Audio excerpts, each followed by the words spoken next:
This conference will now be recorded.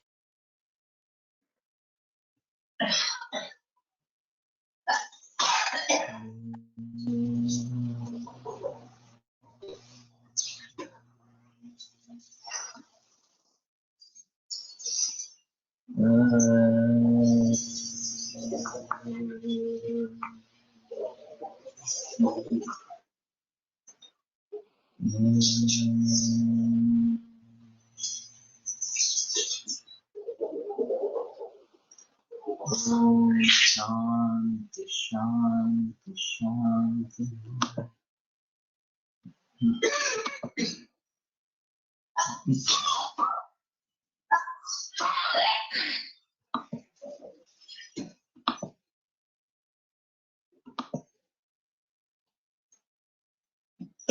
ब्रह्मचर्य अयनानाम् इति एवम् आयुर्वेदविदो मन्यन्ते। तत्र आयुर्वेदविदस्तन्त्रस्थानां तन्त्रस्थानाध्यायप्रश्नानां तन्त्रस्थान अध्याय पृथक्त्वेन वाक्यशः वाक्यार्थशः अर्थावयवश्च प्रवक्तारो मन्तव्याः। तंत्रस्थान अध्याय प्रश्नानां तो आयुर्वेद जो है, आयुर्वेद जानने वाले हैं, तो तंत्रस्थान अध्याय प्रश्नानां, तंत्र के स्थान उसमें अध्याय, उसमें जो प्रश्न है, पृथक्त्वेन वाक्यशः, अलग अलग रूप से वाक्यशः वाक्यार्थशः अर्थावयवश्च, वाक्यार्थशः अर्थावयवश्च प्रवक्तारो मन्तव्याः। तो आयुर्वेद जानने वाले जो है वो प्रवक्ता इस प्रकार से बताए जाते हैं। किसके? तो तंत्र स्थान अध्याय प्रश्नानां, तंत्र जो विभिन्न स्थान है उसमें जो अध्याय है उसमें जो प्रश्न पूछे जाते हैं उनको पृथक्त्वेन अलग अलग रूप से वाक्यशः एक एक वाक्य लेकर, ये व्याकरण की खासियत है। एकतिंग वाक्य, इस प्रकार की वाक्य की व्याख्या की गई है कि जिसमें कम से कम एक क्रियापद हो। तिंग यानी तिक्तज सिप्तस्त बिब्बस्मस्त आकांठ था आकांठम इडवैमयी, ये एक सूत्र है और ती से लेकर न तक जो इसमें प्रत्यय समाविष्ट हुए हैं वो धातुओं पर होने वाले प्रत्यय इस प्रकार से है, तो उसको तिंग कहते हैं। और तिंगंत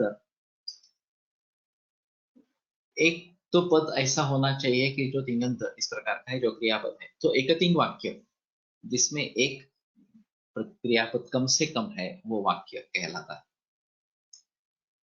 सो वाक्यशः यानी कि हर वाक्य को लेकर करना है। इसमें कभी कभी क्रियापद लुप्त भी होता है, अध्यारूत होता है, तो वो भी देखना चाहिए कि इसमें अगर क्रियापद है नहीं तो भी क्रियापद अध्यारूत इस प्रकार का कुछ है क्या वगैरह इस प्रकार से।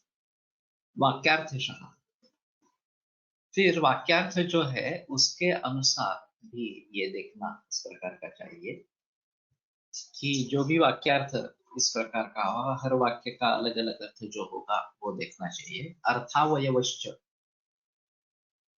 और अर्थ अवयव उसका जो भी रहेगा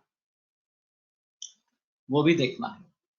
तो अर्थ के अवयव रहेंगे, हर शब्द का अलग अलग अर्थ इस प्रकार का रहेगा, और उन सभी अर्थों को ध्यान में रखते हुए आगे जाना है इस प्रकार से। तो अर्थावयवश्च प्रवक्तारो अर्थावयवश्च प्रवक्तारो मंतव्या। तो उस प्रकार से जो पढ़ाने वाले हैं उसके बारे में जो प्रवक्ता है वो आयुर्वेदविद इस प्रकार के कहे जाते हैं। तत्र आह कथम तंत्रादीनि वाक्येषु वाक्यार्थशः अर्थावयवश्च उक्तानि भवन्ति इति। तो उसमें कहा जाता है कि तंत्र वगैरह जो है वो वाक्यशः एक वाक्य के जरिए वाक्यार्थशः, वाक्यार्थ के जरिए या अर्थावयव के जरिए किस प्रकार से बोली जाती है, किस प्रकार से कही जाती है। अत्र उच्यते तंत्रम आर्षम कार्स्नेन यथाम्नायम् उच्यमानं वाक्यशो भवति उक्तम्। जो आर्ष यानी कि ऋषिप्रणीत जो तंत्र है, कार्स्नेन यथाम्नायम् उच्यमानं, संपूर्ण रूप से यथाम्नाय, आम्नाय का अर्थ है वेद, तो जैसे वेद है उस प्रकार से बताया जाता है। उच्यमानं वाक्यशः भवति उक्तम्, तो एक वाक्य के जरिए उसका कथन इस प्रकार का होता है। वाक्यशः आणि वाक्य अर्थशः यामध्ये काय फरक आहे? अच्छा सवाल है। वाक्यशः यानी कि जितने भी पद है वो सब अलग अलग करके वाक्यशः होता है। वो सभी पदों का समूह वाक्य है। तर्क संग्रह में ये पद समूह वाक्य इस प्रकार से। और जब ये इसके बारे में बात करते हैं कि शब्दबोध किस प्रकार का होता है, वाक्य पद समूह और आकांक्षा योग्यता संधिदिश्च वाक्यार्थ ज्ञान हेतु।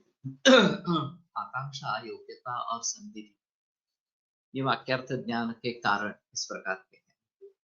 पदस्य पदांतर व्यतिरेक प्रयुक्तान्वयान अनुभावकत्वम आकांक्षा, पद का पदांतर से दूसरे पद से पद से पदांतर व्यतिरेक प्रयुक्तान्वय अननुभावकत्व आकांक्षा कि एक पद को दूसरे पद की इच्छा, आकांक्षा इस प्रकार की रहती है, उसके बिना उसका अर्थ अधूरा इस प्रकार का हो जाता है। जो एक बात बताई गई कि एकतिंग वाक्यम मुख्य जो है वो क्रियापद है और कारक संबंध जो है कर्ता कर्म चकरण संप्रदान तथैव च अपादानाधिकरण इत्यादि कारकाणि षट, तो ये 6 कारक क्रियापद से जुड़े इस प्रकार से रहते हैं। और कर्ता अगर है तो कर्ता के रूप में उस शब्द का, उस पद का क्रियापद से संबंध है। कर्म है तो कर्म के रूप में उसका संबंध है, वगैरह वगैरह इस प्रकार से। तो ये सभी कारक विभक्तियां कही जाती है। सिर्फ एक षष्ठी विभक्ति ऐसी है कि जिसका क्रियापद से संबंध नहीं होता, किसी दूसरे चीज से संबंध होता है, तो षष्ठी शेषी ऐसा बताते हैं। बाकी सभी के लिए षष्ठी इस प्रकार के प्रयोग, विभक्ति का प्रयोग किया जाता है। और ये संस्कृत भाषा की खासियत है कि इसमें कारक संबंध पर अर्थ निर्भर इस प्रकार का होता है। तो शब्द का स्थान क्या है वाक्य में, इसके ऊपर अर्थ निर्भर नहीं होता। जैसे कि अंग्रेजी भाषा में a man कुक्स potato in a pot ऐसा कहेंगे, अब अगर शब्द बदल देंगे, potato कुक्स a man in a pot, potato कुक्स a pot in a man, कुछ भी करेंगे तो अनर्थ हो जाएगा।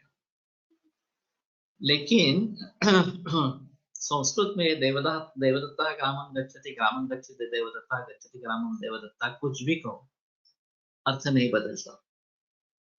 शब्द का वाक्य में सन्निवेश कहाँ है इसके ऊपर उसका अर्थ बिल्कुल निर्भर नहीं है। शब्द में क्रियापद क्या है उससे उस शब्द का संबंध क्या है, पद का संबंध क्या है, ये सभी बातों पर उसका अर्थ निश्चित होता है। और ये एक अहम चीज है कि इसलिए इसमें पद्य रचना सुलभ हो जाती है। और शास्त्रीय वाङ्मय पद्य में वाग्भट जैसा पूरा ग्रंथ अष्टांग हृदय है, ये पूरा ग्रंथ पद्य में है, ये किसी दूसरी शास्त्र के लिए ये संभव नहीं है। तो ये संस्कृत भाषा की खासियत है कि पद्य रचना कंठस्थ करने में सुलभ होती है, आसानी से कर सकते हैं। गद्य रचना होती है, नहीं होती है ऐसा नहीं है, लेकिन फिर भी उसमें काफी दिक्कतें इस प्रकार की आती है। उसके बजाय अगर पद्य रचना हो तो उसमें गेयता है, उसमें काफी वृत्त है, तो ये पठन करने में ज्यादा आसान इस प्रकार की हो जाती है। और शब्द का निवेश कहीं भी हो तो भी अर्थ नहीं बदलता। ये संस्कृत भाषा की खासियत। इसमें सुश्रुताचार्य ने योग नाम की तंत्र युक्ति बताई है। तो ये अन्वय है। योग तंत्र युक्ति जो है वो अन्वय है कि एक कोई श्लोक ले लिया और उसमें सभी शब्द बिखरे बिखरे इस प्रकार के हैं। फिर भी अगर हम चाहते हैं तो उन सभी को अन्वय लगा के योग तंत्र युक्ति के द्वारा उसका अर्थ लगाते हैं। तो वाक्यशः यानी कि कितने पद है उसका हर क्रियापद से वगैरह किस प्रकार का संबंध है, और कर्ता कर्म च करणं संप्रदानं तथैव च अपादानाधिकरण इत्याकारकाणि षट्। इसका काफी अच्छा एनालिसिस किया गया है पतंजलि ने, पतंजलि द्वारा।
हाँ, तो अभी ये नेट कनेक्शन का प्रॉब्लम चल रहा है, मालूम नहीं डिस्कनेक्ट क्यों हो रहा है बार बार जियो का।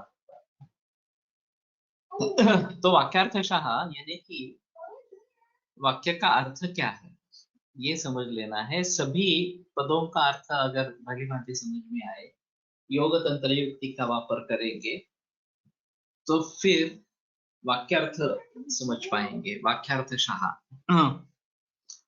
तो वाक्यशाह यानी कि सभी पद, और वाक्यार्थशाह यानी सभी पदों का विभक्ति प्रत्यय सहित अर्थ, ये सब समझकर उसमें काम करना है इस प्रकार से। तंत्रमार्षम प्राकार्षेण यथाम्नायम् उच्यमानं वाक्यशो भवति उत्तम। तो ये वाक्यशाह होता है, हर वाक्य का जिक्र अलग अलग इस प्रकार का होता रहता है।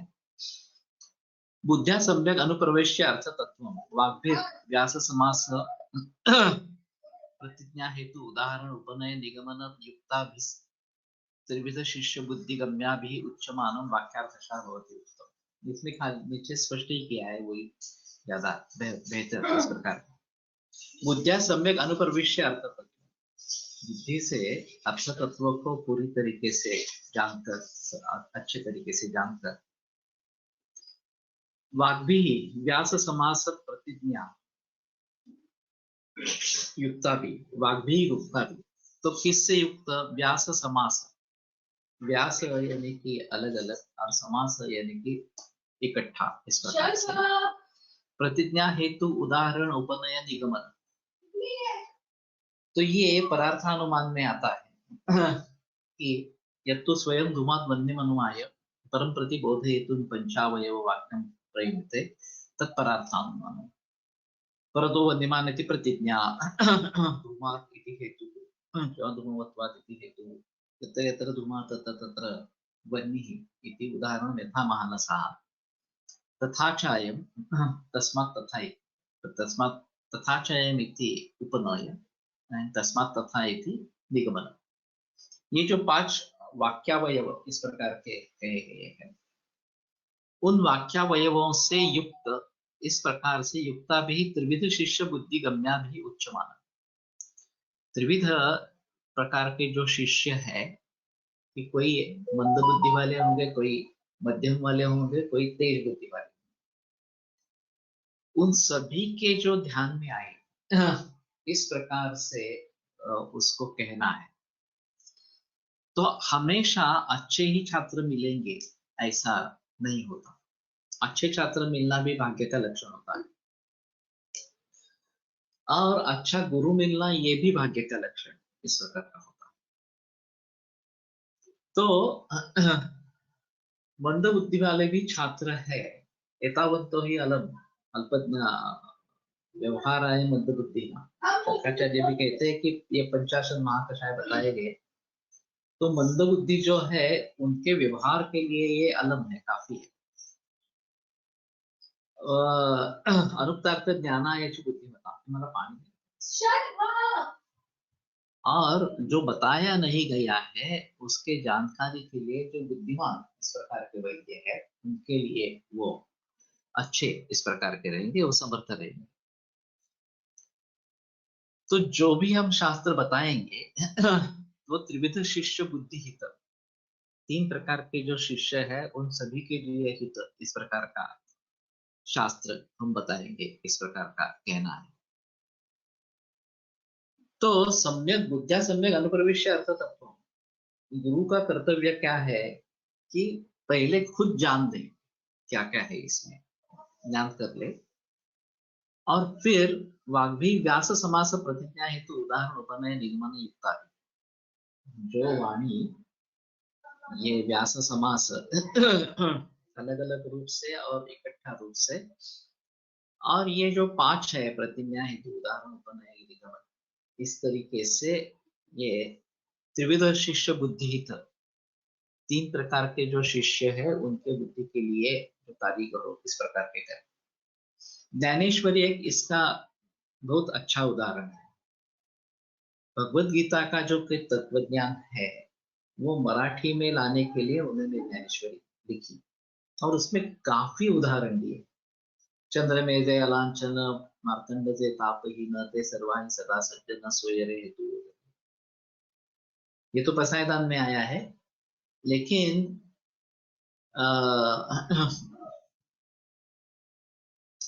माता अगर बालक को खिला रही है, वो उसके हिसाब से उसको बांट देती है और उतना उतना हिस्सा उसको खिलाती है वगैरह वगैरह इस प्रकार माय दे जय बाल दे जय वही ऊपर से तो यार ताकती तैसे घास कर इस प्रकार से। तो उन्होंने भी गीता का तत्व ज्ञान सर्वसामान्य लोग समझ पाए, मराठी में समझ पाए, इस तरीके से बहुत सारे उदाहरण देके देके उसको स्पष्ट किया। तो ये जैसा तरीका है उसी तरीके से ये शिष्यों तक पहुंचाना है। और फिर त्रिविध शिष्य बुद्धि गम्य इस प्रकार का अगर ये बताया जाता है तो वाक्यार्थशः भवति इति उक्तम। तो ये वाक्यार्थशः उसका विवरण इस प्रकार का हो जाए। कवि करोति काव्यानि रसम जानाति पंडिता, ये एक कहावत है कि कवि काव्य कर जाता है और रस जो उसका है वो पंडित जानता है। उसी प्रकार से ये जो आमनाय है हमारे वेद है उसके जरिए काफी तरीके के अर्थ इसमें से निकल सकते हैं। हमारा पानी काफी तरीके के अर्थ निकल सकते हैं और उन सभी को बात ध्यान में रखते हुए उसका विवरण कहाँ कैसे क्या होगा इसके बारे में बताना काफी मुश्किल होता है। हर व्यक्ति अपने अपने तरीके से उसका विवरण करती रहती है और उसमें एक अहम मुद्दा इस प्रकार का होता है कि उस व्यक्ति की जो बैकग्राउंड है उस बैकग्राउंड के आधार पर, उसके ज्ञान के आधार पर, उसके अनुभव के आधार पर वो अपना अपना विवरण देता रहता है। कहा जाता है कि भगवत गीता पर 700 से ऊपर टीकाएं हैं विभिन्न भाषाओं में और एक टीका इस प्रकार की विषय है वो बताते हैं कि भगवत गीता कम्युनिज्म तत्वज्ञान सुनाती है बताती है। अब उस व्यक्ति का ये विवरण है, उसको लगता है कि भगवत गीता ने कम्युनिज्म बताई और उसके जरिए वो उस तरीके से बताता रहता। सभी लोग सहमत हो गए नहीं हो गए एक अलग इस प्रकार की चीज होगी। भेदता ही भेद्यम अन्यथा भिन्नति, ये भी एक सूत्र आता है कि जो भेदता है वो जो भेद्य चीज को अलग तरीके से भेद कर सकता है उससे। तो इन सभी बातों को ध्यान में रखते हुए विवरण जो होता है वो अलग अलग होता है। हर गुरु का विवरण अलग होगा, हर शिष्य का विवरण, शिष्य के लिए विवरण अलग इस प्रकार का होगा और उसके आधार पर उसकी प्रवृत्ति होती रहे। हमें क्या चाहिए कि मूल अर्थ क्या है, वाक्यार्थ क्या है, पदों का अर्थ क्या है, ये पहले समझ लेना चाहिए। फिर आगे चलकर उसके विवरण के बारे में संदेह हो सकते हैं, उसके विवरण के बारे में काफी भिन्नता इस प्रकार की हो सकती है। और इसलिए मेरा एक कहना है कि अभी जो कॉलेज का माहौल है, शिक्षा बिल्कुल नहीं है कॉलेज में, तो उसको अगर बदलना है तो मूल रूप से इसी प्रकार से ग्रंथ इंटरनेट के जरिए या सर्टिफाइड क्लासरूम वगैरह के जरिए पढ़ाया जाए। कॉलेज का काम सिर्फ प्रैक्टिकल देना इतना ही होना चाहिए। और एक ही सूत्र के ऊपर विभिन्न लोग वक्तव्य करेंगे तो भी ठीक है, छात्र के लिए विभिन्न पहलू सामने आ जाएंगे। और उसको जो चुनना है वो उसको चुन सकेगा, लेकिन इसका पर्यवसान प्रैक्टिस में होना है। सिर्फ ज्ञान के लिए ये नहीं है, ये प्रैक्टिकल साइंस है। तो जो भी हम सुनेंगे उसको प्रैक्टिस में कैसे लाएंगे इसके बारे में सोचना पड़ेगा। तो इस प्रकार से अगर होगा तो ये जो अभी का माहौल है वो बदल जाएगा। अभी जो फिलहाल परिस्थिति है कि ऑनलाइन ऑन पेपर अध्यापक है, ऑन पेपर छात्र है, क्या स्थिति है। तो ऑन पेपर होने की जरूरत नहीं, आप अपने घर पे बैठे हुए अध्ययन करें किसी अच्छे गुरु से सीखे प्रकार से। और सुबह के टाइम ये डिस्कोर्सेस रहेंगे, रिकॉर्डेड रहेंगे, आप उनको पढ़िए, कंठस्थीकरण कीजिए, फिर अस्पताल में जाए, पेशेंट देखे, फिर डॉक्टर प्रैक्टिसेस करनी है, यानी कि स्वस्थ वृत्ति के हो या फिर द्रव्य गुण शास्त्र के हो, तो प्रैक्टिकल्स करने हैं और शाम को क्लिनिक में जाना है। हाँ, जो कुछ हमने पढ़ा सीखा वो प्रैक्टिस में लाना है, इस प्रकार से। तो इस प्रकार से अगर आयुर्वेद की शिक्षा होगी तो ये इतने सारे अध्यापक अगर ये सब करने की कुछ जरूरत नहीं पड़ेगी, और मूल रूप से ग्रंथ सिखाएंगे तो ज्ञान की क्वालिटी बढ़ेगी। अगर हम ये टर्शियरी सोर्सेस पर अभी सिखा रहे हैं वो कुछ मतलब का नहीं है, मूल ग्रंथों को ही सिखाना है, और ये अगर भलीभांति हो जाता है तो ज्यादा बेहतर इस प्रकार का हो जाएगा, और खर्चा भी बचेगा, इतनी सारी कैपिटेशन फी लेना वगैरह ये भी कुछ नहीं करना पड़ेगा इस प्रकार से। और सबसे अहम मुद्दा है कि मूल ग्रंथों का अध्ययन होगा, सच्चे स्वरूप में आयुर्वेद हम जान सकेंगे, तो ये एक अहम स्टेप होगी। और राजकारण के लिए, पैसे कमाने के लिए जो कॉलेज उठाए गए हैं, शुरू किए गए हैं, वो निकल जाएंगे इसमें से। तो ये एक अच्छा तरीका हो सकता है अगर इस प्रकार से लोग पढ़ते हैं, इंटरनेट के जरिए, कंप्यूटर क्लासरूम के जरिए पढ़ते हैं तो ज्यादा अच्छा।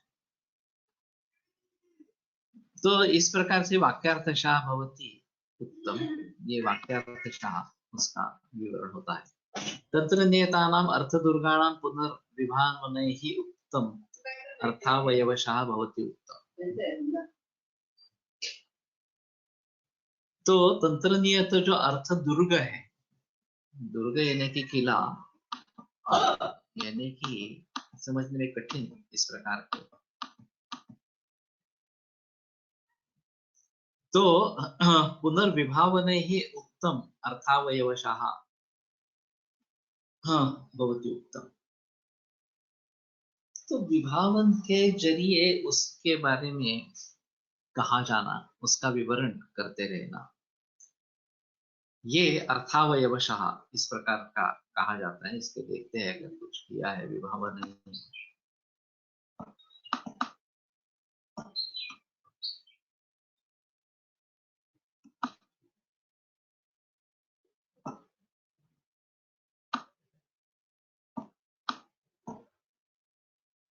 विभावन ही उत्तमिति व्याख्यान कथनम् उक्तमिति भावेक्तः यथा शरीरचेष्टा या चेष्टा स्थैर्यार्था बलवर्धिनी इत्यत्र चेष्टा या चेष्टा इत्येतावन्मात्रमुच्यते, तेन द्वितीय चेष्टा पदस्य दुर्गस्य व्याकरणं परं भवति।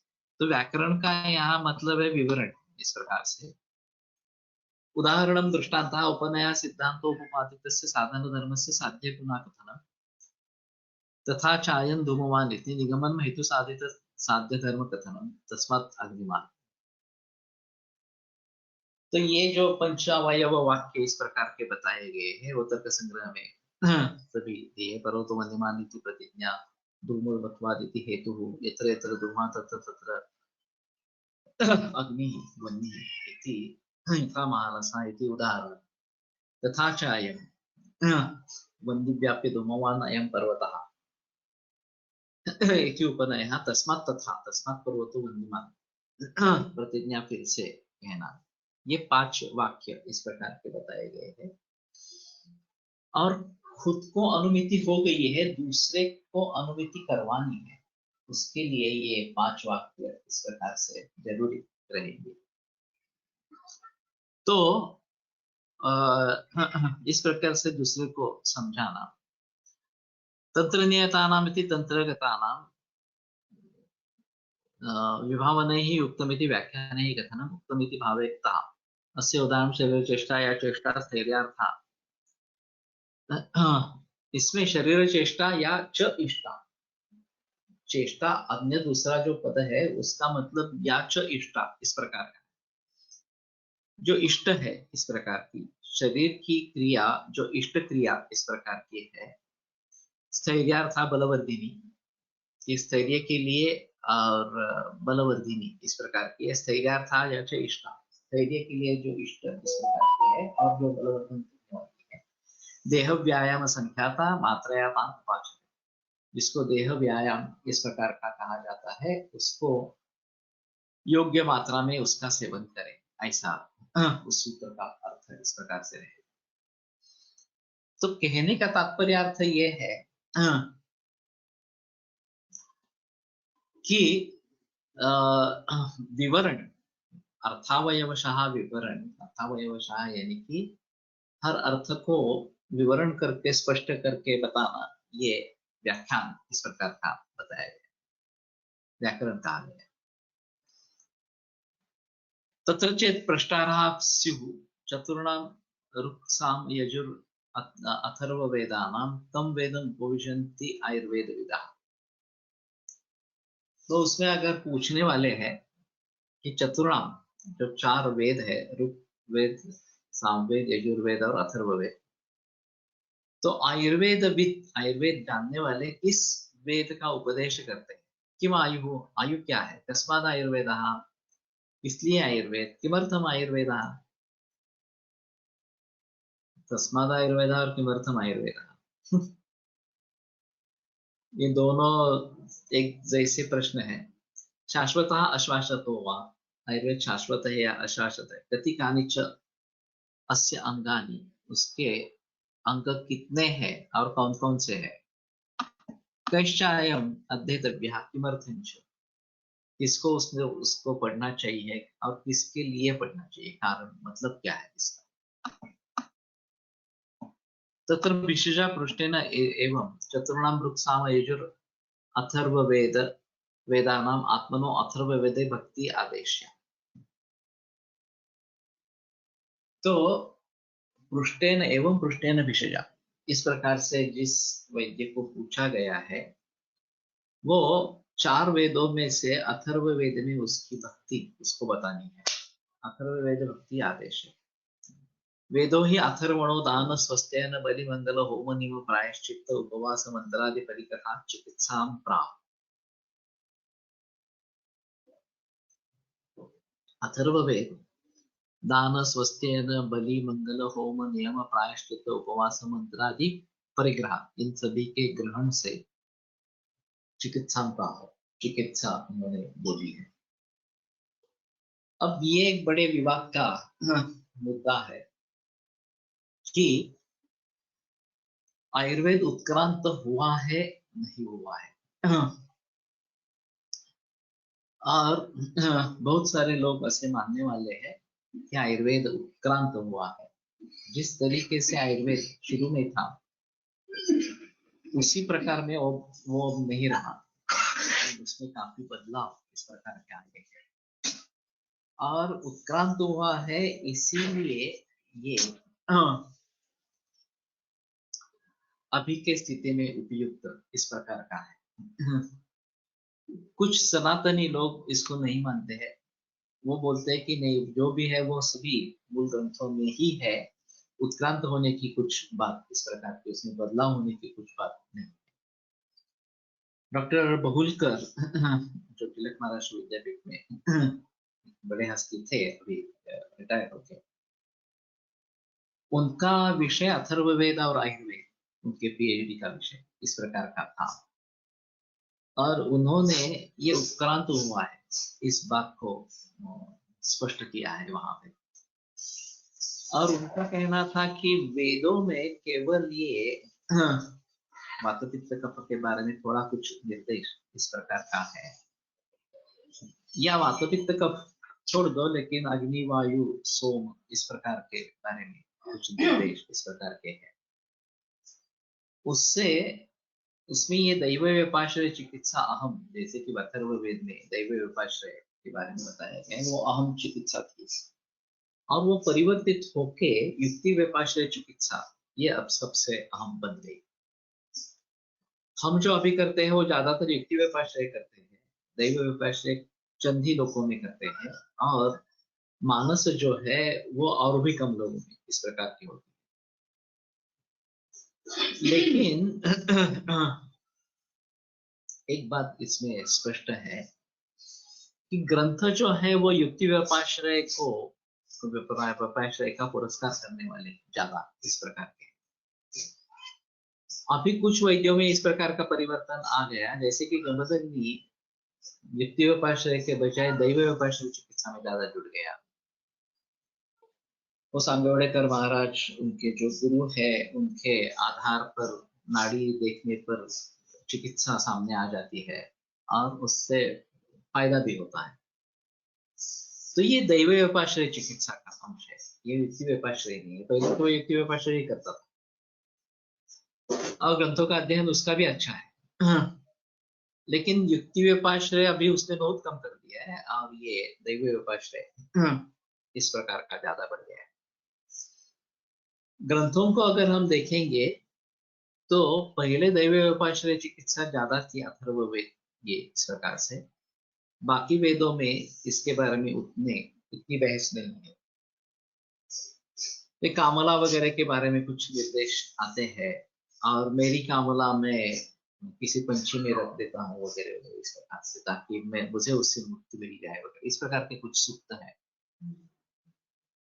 तो ये सभी जो बातें हैं उनको ध्यान में रखते हुए ये कहा जाता है कि ये डेवलप इस प्रकार का हुआ है, बदलता गया है इस प्रकार से।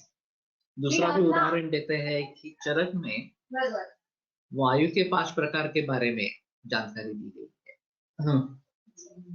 लेकिन पित्त के 5 प्रकार, कफ के 5 प्रकार इसके बारे में जानकारी नहीं है। सुश्रुत में पित्त के 5 प्रकार के बारे में जानकारी आती है और वाग्भट में कफ के 5 प्रकार के बारे में जानकारी आती है।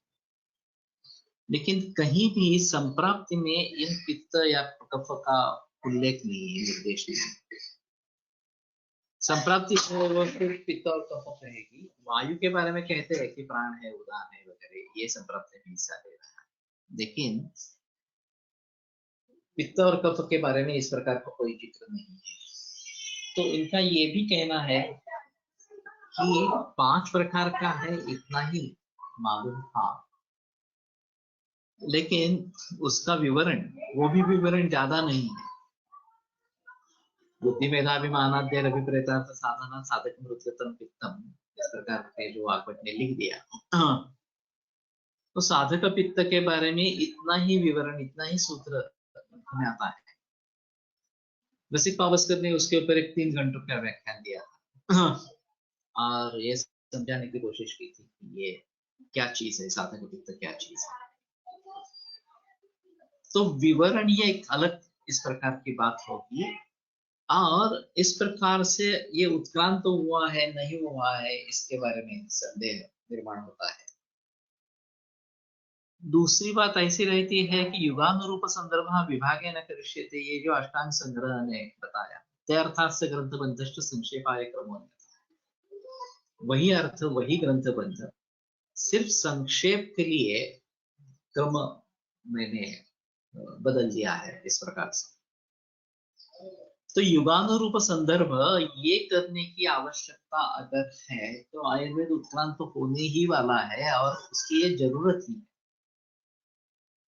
अभी के स्थिति में कारण इतने बदल गए हैं, खेती इतनी बदल गई है, खान पीने की चीजें इतनी बदल गई है और ग्लोबल अब हम विचार करते हैं तो स्वस्थ वृत्त भी अलग तरीके से लिखना पड़ेगा ग्लोबल सोसाइटी के लिए। नए नए विकार उभर आ रहे हैं तो उनके लिए भी निदान पंचक लिखना पड़ेगा, उनके बारे में चिकित्सा सूत्र के बारे में बहस करनी पड़ेगी। तो ये काफी मुश्किल इस प्रकार का माहौल है। लेकिन जो मूल तत्व ज्ञान है, स्वभाव परमवाद हो, त्रिदोष सिद्धांत हो, पंचमहाभूत सिद्धांत हो, ये द्रव्य गुण कर्म वगैरह वगैरह वाली बात हो, रसवीर्य विभाग प्रभाव ये बात हो, ये नहीं बदलने वाली। सबसे अहम मुद्दा ये है कि पदार्थ बदल गए हैं, नए नए पदार्थ यहाँ पे आकर रूढ़ हो गए हैं, जैसे कि मूंगफली है, टमाटर है वगैरह वगैरह इस प्रकार से। लेकिन ये द्रव्य है, उसके आश्रय में गुणकर्म है और उसके आधार पर कार्य उनका होता रहता है वगैरह वगैरह, ये बातें नहीं बदली। ये नहीं बदलेगा। तो मूल तत्व ज्ञान जो है वो नहीं बदलेगा, बाकी उसके संबंध में अन्य जानकारी बदल सकती है। ये एक अहम मुद्दा इसमें ध्यान में रखने की जरूरत है। तो आयुर्वेद उत्क्रांत हुआ है या नहीं हुआ है, आयुर्वेद बदलने वाला है या नहीं बदलने वाला है, और मॉडर्न मेडिसिन के बारे में बताते रहते हैं कि इसमें रिसर्च होता रहता है और इसलिए बदलाव आते रहते हैं। और ये एक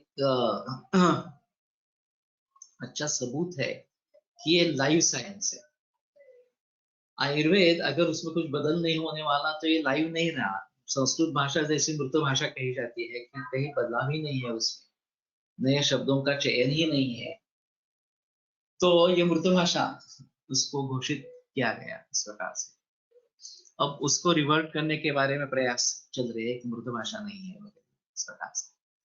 उसी प्रकार से आयुर्वेद शाश्वत है या अशाश्वत है, उस जमाने में था अब नहीं रहा, आगे नहीं रहेगा, ऐसी चीज है, या शाश्वत है, किसी भी काल में आयुर्वेद होगा ही इस प्रकार से। तो ये सभी अहम मुद्दे हैं और हमें इसके बारे में बहुत जानकारी होनी जरूरी है। प्रैक्टिस के साथ जानकारी होनी जरूरी है कि व्यवहार क्या है, ये भी हमें देखना चाहिए। ठीक है, आज यहीं पे रुकते हैं, कल इसको आगे बढ़ाएंगे। और मालूम नहीं है नेट कनेक्शन का इशू कैसा रहता है, लेकिन मैं कोशिश पूरी करता रहूंगा कि जहां तक हो सके वो करें।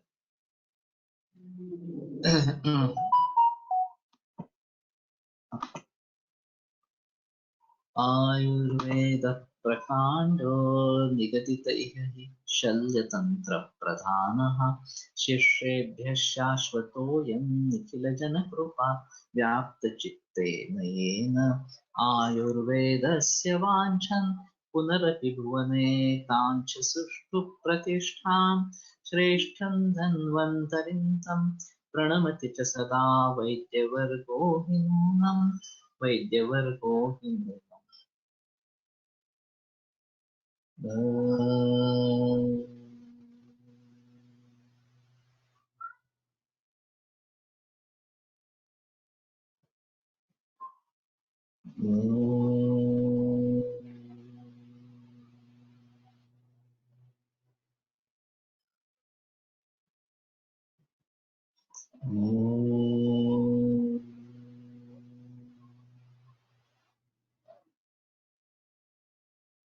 ओम शांति शांति शांति। विरम्यते व्याख्यान व्यापार श्वः पुनर्मिलामः।